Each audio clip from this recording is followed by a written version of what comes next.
अगर आप नए हैं तो सब्सक्राइब करने के बाद बेल बटन पर क्लिक करें वीडियोस टाइम पर और फ्री में देखने के लिए। और अगर वीडियो अच्छी लगे तो लाइक ज़रूर करें।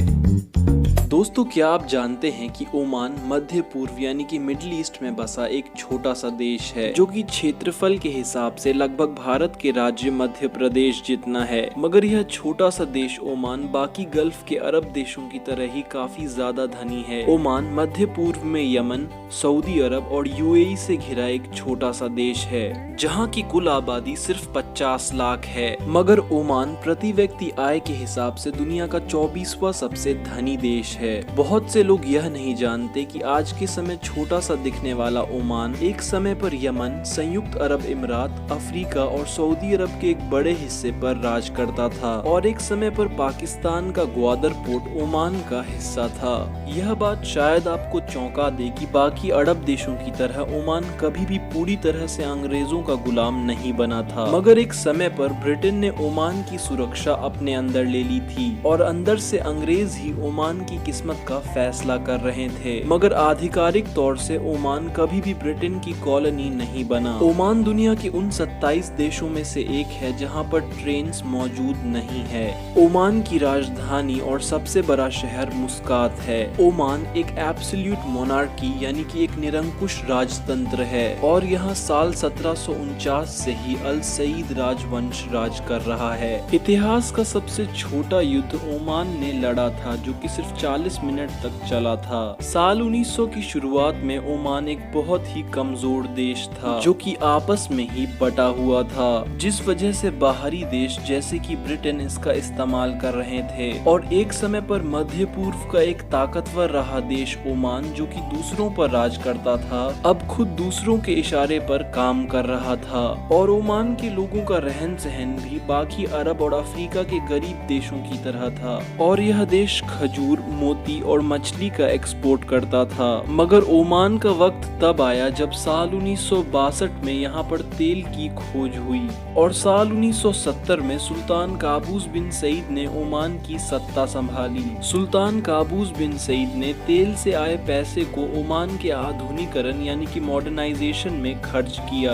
और इन्होंने ओमान की अर्थव्यवस्था को तुरंत लिबरलाइज किया। इन्होंने ओमान की इकोनॉमी को सिर्फ तेल से हटाकर शिप बिल्डिंग, टूरिज्म और पर्ल हंटिंग जैसी चीजों पर भी केंद्रित किया। इन्होंने ओमान के लोगों की शिक्षा और स्वास्थ्य पर काफी ज्यादा ध्यान दिया। इसके अलावा भी इन्होंने ओमान से स्लेवरी यानी कि गुलामी को खत्म किया। ओमान गुलामी पर रोक लगाने वाले सबसे आखिरी देशों में से एक था। आज के समय ओमान के लोग एक बहुत ही आरामदायक जिंदगी गुजारते हैं और एक समय पर पिछड़ा देश ओमान आज के समय एक बहुत ही धनी और विकसित देश है और इसका श्रेय यहाँ के पूर्व सुल्तान काबूस बिन सईद को जाता है। साल 2020 में सुल्तान काबूस बिन सईद इस दुनिया से चले गए। इन्होंने ओमान पर साल 1970 से 2020 तक यानी कि 50 साल तक शासन किया और यह दुनिया के छठे और मध्य पूर्व के सबसे लंबे समय तक शासन करने वाले राजा बने। सुल्तान काबूस बिन सईद के बच्चे नहीं थे और अपने बाद इन्होंने अपने चचेरे भाई हैतम बिन तारिक को अपना उत्तराधिकारी चुना। ओमान के लोग अपने पूर्व सुल्तान काबूस बिन सईद की काफी इज्जत करते हैं और ओमान की राजधानी मुस्कात में इनके नाम पर एक बहुत बड़ी मस्जिद मौजूद है। इसके अलावा भी ओमान के करेंसी नोट्स पर भी इनकी तस्वीर होती है। ओमान एक राजतंत्र है और यहाँ पर सुल्तान के खिलाफ बोलना एक कानूनी जुर्म है। ओमान एक इस्लामिक देश है और यहाँ का ज्यादातर कानून इस्लाम के शरिया कानून से लिया गया है। मगर ओमान में धर्म के नाम पर भेदभाव करना एक कानूनी जुर्म है और ओमान में हर धर्म के लोगों को अपना धर्म मानने की आजादी दी गई है। आज के समय ओमान की कुल आबादी के 40% लोग एक्सपैट्स यानी कि वह लोग हैं जो कि ओमान काम करने आए हैं। ओमान में भारत, पाकिस्तान, बांग्लादेश और नेपाल से लाखों की संख्या में लोग काम करने आते हैं। ओमान के लोग और यहाँ की सरकार को बाकी सभी अरब देशों के मुकाबले सबसे धर्मनिरपेक्ष माना जाता है। यह बात शायद आपको हैरान कर दे कि ओमान में यहाँ रह रहे हिंदुओं के लिए 2 हिंदू मंदिर भी मौजूद हैं और इनमें से एक हिंदू मंदिर 100 साल से भी ज्यादा पुराना है। ओमान के 85% लोग मुस्लिम्स हैं, जिनमें सबसे ज्यादा लोग इबादी इस्लाम का पालन करते हैं। ओमान की राजधानी मुस्कात पूरे मध्य पूर्व में बसा सबसे साफ सुथरा शहर है। इसके अलावा भी मुस्कात को बहुत ही एक खूबसूरत शहर माना जाता है। ओमान की आबादी कम होने की वजह से ओमान में कई जगह ऐसे हैं जहां सैकड़ों सालों से लोग नहीं गए।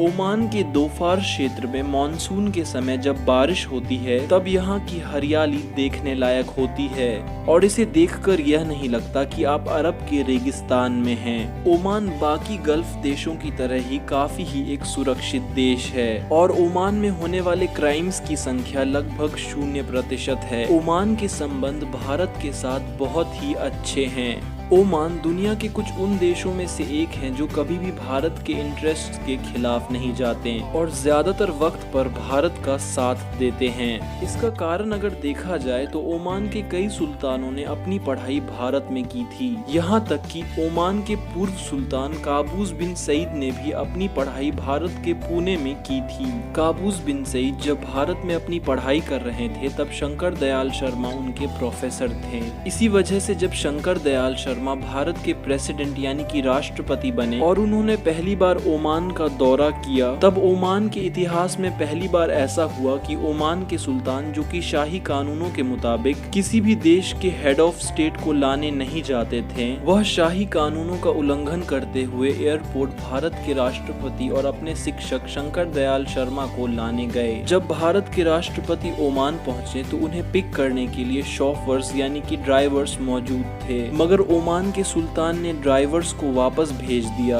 और उनके लिए खुद से कार को ड्राइव किया। जब रिपोर्टर्स ने सुल्तान काबूस बिन सईद से पूछा कि उन्होंने भारत के राष्ट्रपति के आदर में इतने सारे शाही कानूनों का उल्लंघन क्यों किया, तब सुल्तान काबूस बिन सईद ने कहा, मैंने अपनी पढ़ाई भारत में की थी और उस दौरान मैंने बहुत कुछ सीखा। मैं भारत के राष्ट्रपति को लाने नहीं गया था, मैं एयरपोर्ट अपने शिक्षक को लाने गया था। ओमान को गल्फ देशों का स्विट्जरलैंड भी कहा जाता है क्योंकि ओमान गल्फ कोऑपरेशन काउंसिल यानी GCC में एक बहुत ही इम्पोर्टेंट रोल निभाता है। ओमान उन देशों में से है जिनके संबंध लगभग दुनिया के सभी देशों के साथ अच्छे हैं और ओमान का कोई भी दुश्मन नहीं है। अन्य सुन्नी मुस्लिम देशों के पलट ओमान के संबंध ईरान के साथ बहुत ही अच्छे हैं और साल 2015 के ईरान न्यूक्लियर डील में ओमान की एक महत्वपूर्ण भूमिका थी।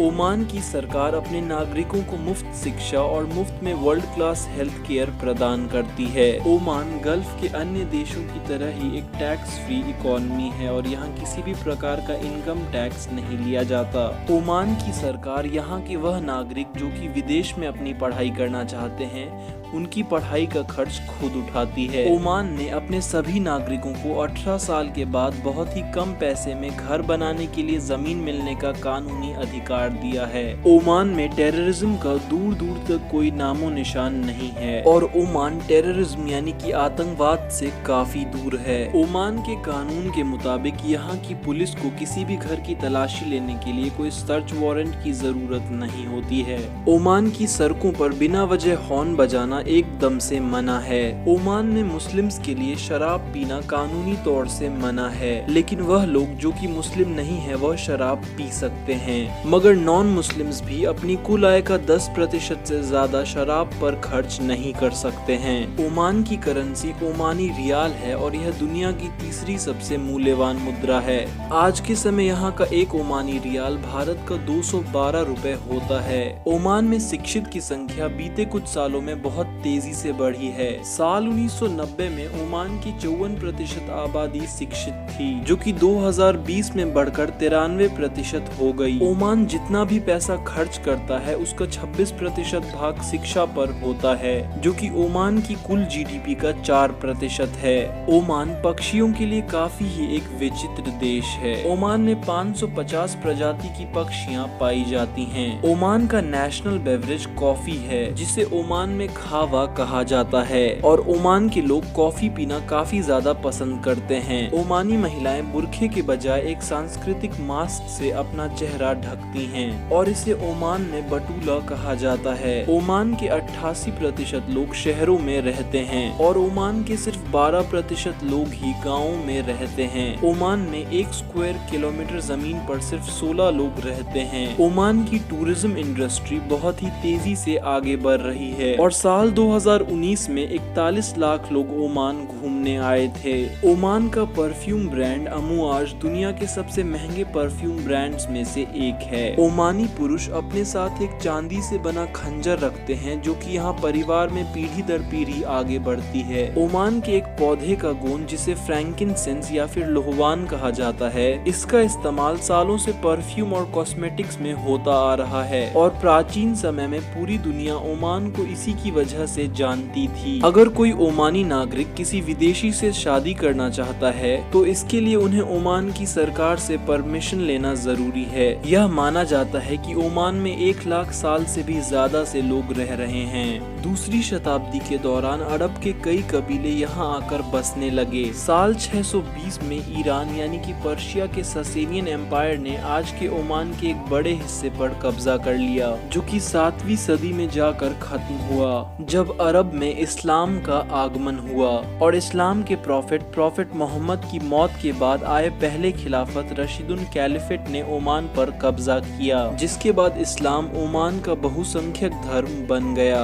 और इनमें से ज्यादातर लोगों ने इबादी इस्लाम के साथ जुड़ने का फैसला किया। साल 751 में अल जुलांदा बिन मसूद इमामत ऑफ ओमान के पहले शासक बने। आने वाले कुछ 100 सालों में इस इमामत ने काफी तरक्की देखी, मगर आगे चल के लड़ाइयों और टर्की के सेल्जुक साम्राज्य के उदय ने इसका खात्मा कर दिया और साल 1154 तक ओमान का ऊपरी तट बाहरी ताकतों के अंदर था। मगर ओमानियों ने ताकतवर नभानी वंश के अंदर वापस अपने खोए हुए हिस्से पर कब्जा कर लिया। नभानी वंश ने अपनी राजधानी को बाहला शहर में बसाया और यहाँ पर इन्होंने मशहूर बाहला फोर्ट यानी कि बाहला का किला बनवाया था जो कि आज के समय एक यूनेस्को वर्ल्ड हेरिटेज साइट है। समुद्र में अपने व्यापार को मजबूत करने के लिए साल 1507 में पोर्चुगीज ओमान आए और इन्होंने आज के समय के ओमान की राजधानी मुस्कात पर कब्जा कर लिया था और पोर्चुगीज ने 17वीं सदी तक ओमान पर राज किया और अपने राज के अंत में इन्होंने बाहला के किले को तुड़वा दिया। 17वीं सदी में ओमान के यारूबिद वंश ने पुर्तगालियों को ओमान से निकाल बाहर कर ओमान के सल्तनत को दोबारा खड़ा किया। इन्होंने पूर्वी अफ्रीका में भी पोर्चुगीज को अटैक कर अफ्रीका का एक बड़ा हिस्सा अपने कब्जे में ले लिया,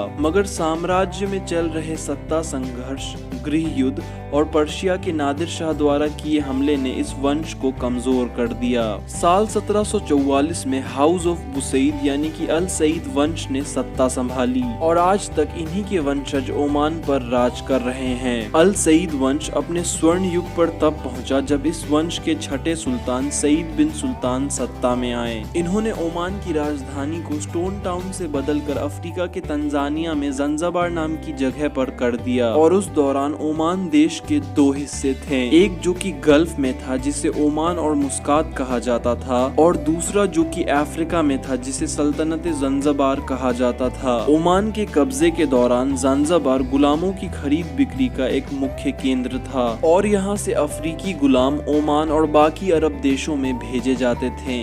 इसी बीच अंग्रेजों का प्रभाव ओमान पर काफी तेजी से बढ़ने लगा। 20 से 30 सालों में ब्रिटेन का प्रभाव ओमान पर इतना ज्यादा बढ़ गया कि ओमान आधिकारिक तौर पर भले ही ब्रिटेन की कॉलोनी ना बना हो, मगर ओमान की किस्मत का फैसला ब्रिटेन कर रहा था। साल 1876 में ब्रिटेन ने कानूनी तौर से ज़ांज़िबार में गुलामी पर रोक लगा दी और साल 1891 में उस दौरान के ओमानी सुल्तान फैज बिन सुल्तान ने ब्रिटेन के साथ एक समझौता किया, जिसके बाद ओमान की सुरक्षा ब्रिटेन की जिम्मेदारी बन गई और ओमान ब्रिटेन का एक प्रोटेक्टोरेट बन गया। उस दौरान ओमान के तट पर रहने वाले कबीले के लोग अंदर के ओमानी लोगों की उन पर कंट्रोल से परेशान थे। इन्हें कहा जाता था मुस्कात और ओमान और अंदर रह रहे लोगों को इमामत ऑफ ओमान का हिस्सा माना जाता था। साल 1954 में यह दोनों हिस्से ताकत के लिए आपस में लड़ पड़ते हैं और यह युद्ध 5 साल तक चलता है और इसे नाम दिया जाता है जबाल अखदर युद्ध। इस युद्ध में तट पर रह रहे लोग यानी कि मुस्कात और ओमान अंग्रेजों की मदद से जीत जाते हैं, क्योंकि अंग्रेज हमेशा से ही इमामत ऑफ ओमान के तेल पर कब्जा करना चाहते थे। साल 1960 में सुल्तान और अंग्रेज इन दोनों के ही खिलाफ एक कम्युनिस्ट विद्रोह खड़ा होता है, जिसे ओमान में दोफार विद्रोह कहा जाता है। इस विद्रोह के बीच एक तख्ता पलट यानी कि कू होता है और ओमान के उस दौरान के सुल्तान को हटाकर उनके बेटे काबूस बिन सईद सत्ता संभालते हैं। काबूस बिन सईद अंग्रेजों की मदद से साल 1976 तक सभी विद्रोह को दबा देते हैं और साल 2020 तक ओमान पर इन्होंने ही शासन किया और इनका शासन करना ओमान के लिए काफी ही फायदेमंद साबित हुआ। आपको ये वीडियो कैसी लगी कमेंट में लिखकर बताएं। अगर अच्छी लगी तो लाइक, शेयर और सब्सक्राइब करना ना भूलें। तो फिर मिलेंगे एक नई वीडियो के साथ, तब तक के लिए नमस्कार।